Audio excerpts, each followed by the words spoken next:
Hey everyone, I'm Emma and I'm back with a new podcast. Today, we're getting into something that's been popping up everywhere lately, Agentic AI. I'll be honest, it sounds important, but also a bit vague. Like one of those terms everyone's using, but not everyone's explaining properly. Good to be here. And this is definitely one of those terms that's getting stretched in a lot of directions right now.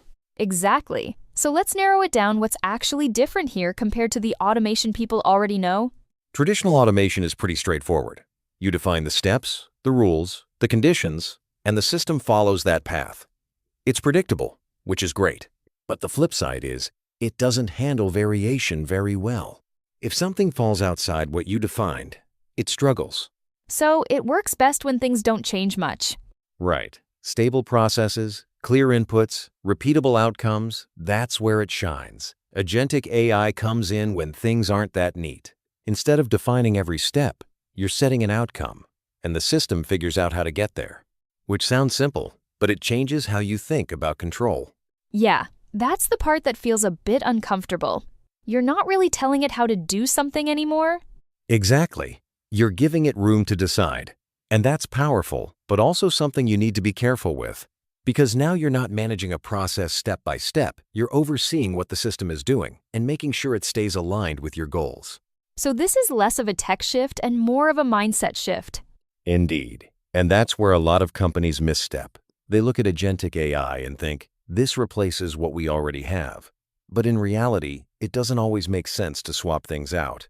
If your process is already stable and predictable, adding more flexibility can actually complicate things. Can you give an example of where that goes wrong? Yeah, take something like a structured internal workflow, say invoice processing. If it follows clear rules and doesn't change much, traditional automation handles it well. Now, if you introduce an agentic system there, you're adding a layer of decision-making that isn't really needed. You might end up spending more time monitoring it than benefiting from it. So you're solving a problem that doesn't really exist. Exactly. Where agentic AI works better is in situations where things are less predictable, customer interactions, multi-step decisions, cases where context keeps shifting and you can't define every possible path up front. So it's really about where things break down with traditional systems. Yes, that's a good way to think about it. It fills the gaps where rigid workflows stop working well. And I guess that's where the confusion comes in. People see the potential and assume it applies everywhere. That's usually what happens. The technology is capable, but the application needs to be deliberate. Yeah, that makes sense.